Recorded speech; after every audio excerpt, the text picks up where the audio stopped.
You're listening to From Fear to Love. I'm your host, Alma Lee. There seems to be sort of a social media obsession, if you will, relating to narcissism. I've actually had a couple of friends of mine suggest that I create an episode discussing narcissism. And I've sort of held back because the topic of narcissism itself is so grand, it's so diverse, and there's so many directions that you could take a conversation about narcissism into that I kind of held back on discussing it until I felt like I had a valuable takeaway, because I want to keep my podcast specific in each episode to a particular outcome. So here is what I will say today in this episode is the obsession with narcissism. There seems to be an obsession, and there seems to be this, back in the old days, the burning of the witches, the burning at the stake mentality, that mob mentality toward a group of people. And so it's interesting to me how scrolling through Facebook, Instagram, TikTok, Twitter, how the topic of narcissism seems to come up fairly often. And I have also recognized the takeaways, the comments that a lot of people have with regard to narcissism. There's a lot of ignorance in regards to narcissism. I am a self-admitted child of a narcissist. My evolution, my exposure, my education with narcissism began at birth. And my father was a textbook case of narcissism. I grew up believing that men were incapable of love because of my childhood exposure to narcissism. I wrote my thesis in grad school on narcissistic personality disorder. So I have some opinions, if you will, and takeaways that I do want to share with you with regard to narcissism. The first thing that I want to tell you, and this might fall flat with some of my listeners, but here is the bitter pill. All of us have at some point expressed narcissistic traits. All of us have behaved in ways that mirror or replicate narcissistic behaviors.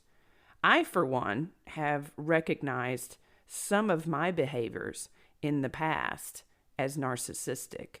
And as I move forward, I think I'm hypersensitive to it now because I don't want to engage others unfairly or treat people in a way that is demeaning, belittling. But I have, as have my clients, as have my friends, my coworkers. We all have. So let's dig into that aspect of it.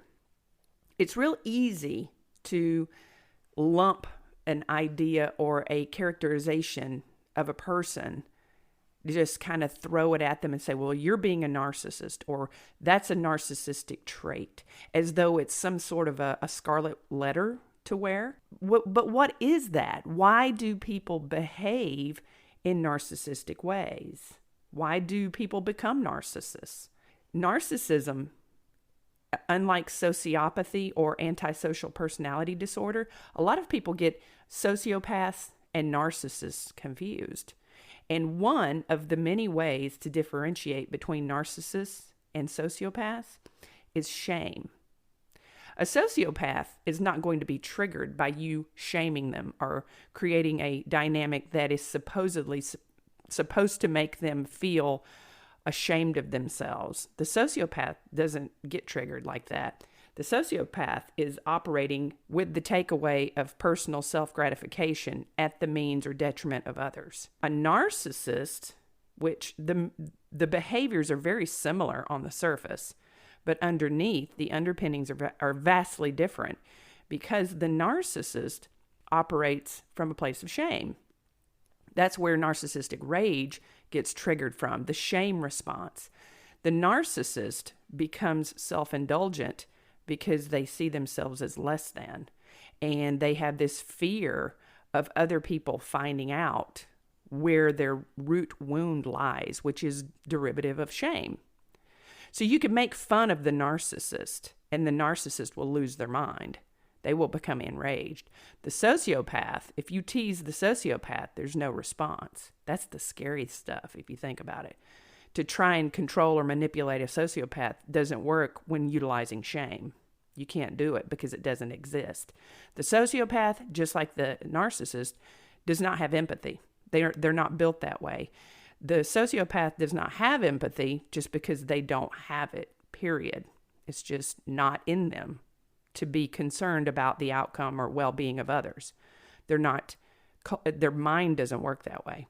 The narcissist never developed empathy because they always saw themselves as the lowest of the low. It's difficult to have empathy for someone else when you see yourself as the most broken one in the equation. So why feel sorry for someone else or have pity or compassion for others if you see yourself as the most victimized one? That's the difference. So just want to throw those two things out there. Narcissistic behavior exists in all of us. We can all be narcissistic from time to time. That doesn't mean that we characterize all of the diagnostic criteria, if you will, of narcissistic personality disorder. Not at all. But we can all, for lack of a better term, be assholes. And we can all treat each other poorly if given the right set of circumstances. If your shame gets triggered or somebody makes fun of you or puts you down, your defensive nature might be to respond as, in a narcissistic or harmful way. It could be. You could respond that way. Kindness is difficult. I'm going to do another episode on kindness because I have some thoughts on that as well. But that's a different episode. So how do you deal with these behaviors? Here's the thing. The point and purpose of what I'm talking about today is not to focus so much on whether or not a person is a narcissist, is a bona fide diagnosable narcissist, someone who has all of the diagnostic criteria specifications in the Diagnostic Statistical Manual of Mental Health Disorders, which is basically the Bible of all mental health professionals. It's the diagnostic criteria by which we use to find an actual diagnosis. So instead of worrying about whether or not someone falls into that realm of diagnostics, here's what I would recommend instead. Instead of worrying about if somebody has a diagnosis, instead of focusing on whether or not this person falls into that category, I wouldn't focus any of my energy on that. Even as a therapist, I wouldn't, especially if that person is in my personal life, is in my personal sphere. Here is the takeaway. This is what I encourage you. And this works with sociopaths as well. And yes, there are sociopaths that walk amongst us that are active participants in society. They, on the surface, do everything and they sort of mimic, the empathy. They mimic certain, social criteria in order to pass as a caring, empathetic person. But this works well with anybody who has behaviors that are problematic. You can only control two things. That is your actions and your reactions. Here is the takeaway for today's episode. Don't worry about whether or not a person is a narcissist. Don't worry about whether or not a person is a sociopath. What you should be focusing on is your core response to how someone is engaging you. I encourage everyone to lean more into their intuitive nature and pay attention to red flags. Every time you get one of those little, the hair on the back of your neck standing up moments, you need to take a step back and find out why you are responding to someone in that way. What is it about that person's behavior that is causing you to take a double take, to rethink, or to be uncomfortable? You not only have a right to enforce a boundary against problematic behavior, but you have a responsibility.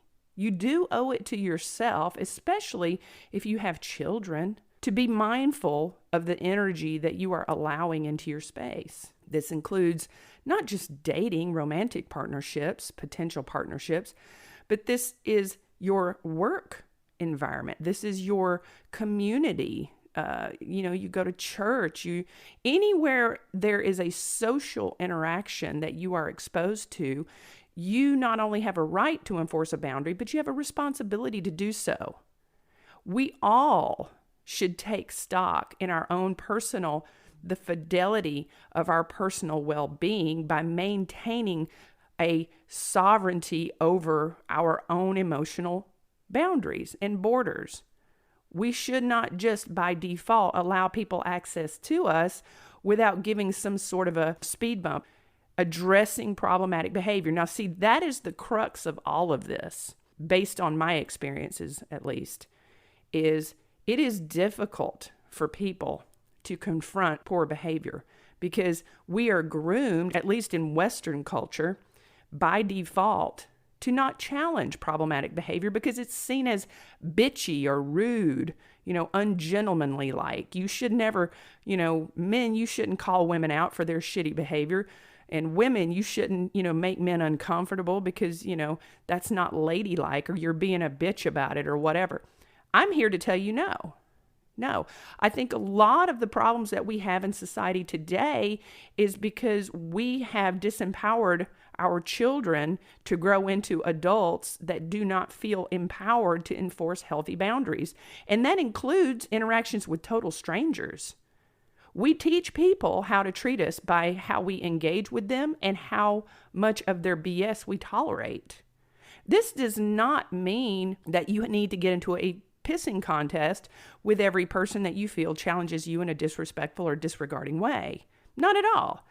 You don't, it does not have to escalate to that point. It's unfortunate that sometimes it does, but it doesn't have to be that way. You can enforce healthy boundaries with people merely by withdrawing your energy from that interaction, by walking away, ignoring. Sometimes it doesn't work. Sometimes you just have to tell that person, I need you to not talk to me. I'm not interested in having a conversation with you. Thank you. Bye. And yeah, you know what? Sometimes you do have to escalate into being a bitch or an asshole in order to enforce a healthy boundary. But that is your right. That is your responsibility. I don't think that you should focus on whether or not a person is a narcissist or a sociopath, as opposed to you have the evidence in front of you by how they're treating you. That's it. That's all you need. That person does not have to have a diagnosis in order for you to enforce a boundary with them. If that person is behaving inappropriately, even if it's a total stranger that's trying to come into your space, you hold a responsibility. You have a right to enforce that boundary. Keeping in mind, going further into the dynamics of relationships, family relationships, romantic relationships, friendships, keep in mind this. Words don't matter. Now, when you're interacting with someone who is treating you poorly or is engaging in those narcissistic behaviors, as you say, sociopathic behaviors, as you say, you have to focus on actions. When it comes to those dynamics, words mean nothing. They really don't mean anything. Words only have power if you give them power. I saw a clip with Salma Hayek who said that if a person comes up to her and is speaking a language that she doesn't understand, and they're cussing her out and they're insulting her in a language that she doesn't understand, it's not going to have any power because she doesn't have she's not giving those words that they're saying to her power. They don't resonate with her because she doesn't know the language. She doesn't understand it. And you can choose to do that as well with how somebody interacts with you. You can choose to not speak that language. You can choose to not receive the message that they intend. Over time, you have to pull the plug if someone's behavior does not match what they say they're going to do. If somebody hurts you, insults you, I'm not saying that you should walk away from every relationship, but what I am saying is this: you have to pay attention to actions. Because if someone treats you poorly, if somebody disparages you and then apologizes and takes accountability for that, that's great. That's perfect. That's wonderful. Moving forward, nobody's perfect. All human beings are fallible. Just because someone makes a mistake does not quantify them as a narcissist or a sociopath. Maintain behavior if they do not change their actions and it happens again and again and again. You are essentially sitting there waiting for this person to manifest into what you are attached to in them, which doesn't exist. That individual that they told you they were doesn't exist because the individual is not behaving in concert with their words. That is where your boundary enforcement comes into play. I think a lot of people get stuck in situations and relationships with people because they just don't know that they have the authority to enforce a boundary. Now, domestic violence aside, those are really dangerous scenarios. And let it be known here today that I would never recommend someone to just up and leave a very abusive, physically dangerous situation. Always ask for help. Always get the authorities involved. Do what is the safest thing for you. Those situations aside, I'm talking about regular situations where you're being disparaged, you're being disrespected, you're not being valued, you're not being adored and cherished the way that you deserve or the way that you are expressing in that connection, whether it's a friendship, a romantic partnership. If you're in a work environment where your work is not being appreciated and respected, where you are being minimized and marginalized, then you have a responsibility to ascertain what your choices are in that matter with regards to withdrawing your emotional and physical energy. That is your responsibility. You cannot change the actions of other people. You can try by coordinating with them through your needs and communicating those needs to that person, but at the end of the day, it's still their choice on how they're going to treat you. And the only thing that you can do to respond to that is how you receive it. So I think that's the takeaway in this message today, in this episode, is instead of getting your mind wrapped around a diagnosis, instead of looking at someone as, well, that person's a narcissist, that person's got narcissistic personality disorder. It's almost like in your mind, it validates your need to put that person in a box as an explanation for their shitty behavior.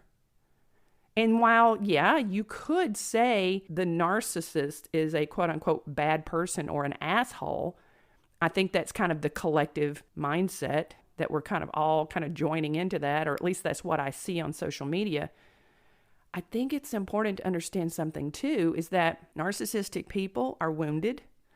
Narcissistic people are actively triggered. They exist in a constant state of fear, a constant state of potential shame, and everything that they do is a transaction with the universe as a means of protecting the self, which is what inhibits their ability to be vulnerable. It inhibits their ability to cultivate genuine intimacy in their partnerships with other people. If a person is able to identify their own narcissism, which in and of itself is a shame trigger, think about that for a second. If a narcissist can identify in themselves their behaviors that are problematic, and they can identify what needs to be fixed and what they need to heal from, people with narcissistic personality disorder can find healing. They can find new and better ways of moving through life that is not problematic in those relationships, where they can learn to heal their pain, they can learn to heal their shame, they can learn to not exist in a constant state of fearful triggering of their shame. So there's hope for that. So I want to throw that piece out there so that we're not unnecessarily, the angry mob, get the narcissist, that whole mentality on social media about, well, that's narcissistic and I've survived a narcissistic ex. I'm not discounting that at all. I am very proud of anybody who has been able to leave a problematic relationship with a narcissist. I've seen it firsthand. I've worked with people, I've worked with clients who refuse to identify their own narcissistic traits because in their mind, their behavior is it's justified in their mind because of the way that they see themselves in that equation. They see themselves as the victim. They see themselves as the broken one. They see themselves as having their shame trigger over and over and over again by their partner, their coworker, or whoever, their neighbor. And so that becomes a projection of, you're the person that makes me feel this way. You're the person that makes me react this way. That's why those relationships are hugely problematic. But I just don't want us collectively to lump these phrases and these diagnoses and these names as a means to discount a person's ability to heal. It's something to be said for a person to go to a therapist and say, I've been told over and over again that I'm a narcissist. I don't see it. I don't understand it. In a safe environment where a narcissist, if that person is a narcissist, is emotionally safe, then they can look at their actions from a non-judgmental stance and understand how problematic those actions are. It's not common, but it can happen. So I just want to throw that out there today, give you some things to think about with regards to narcissism. Hold yourself accountable to enforce boundaries, because you can't change someone else's behavior. You can only change how you respond to it. Because honestly, if you don't change your behavior and what you're tolerating, their behavior is not going to have any motivation to change whatsoever. So the moral of the story today is, don't pay attention so much on the title narcissism or narcissistic personality disorder. Don't worry about if somebody is a narcissist or a sociopath. You don't have to worry about it. What you have to worry about is the behaviors and their actions. Their words do not matter if they don't line up with what they're doing. And it's your responsibility to act accordingly. You can sit there all day long with a tennis ball. I've said it before, throwing a tennis ball against a wall and expecting a basketball to come back. You see what I'm saying? So if you're in this wash, rinse, repeat cycle with someone who says that they're going to do better, who promises that they're going to act right, but they never do, you're the one. It's up to you to make the change, especially when that other person is not doing so. All right, guys, that's it. From Fear to Love. This has been an LBM production. Please like, subscribe, and share this show. Thanks for listening.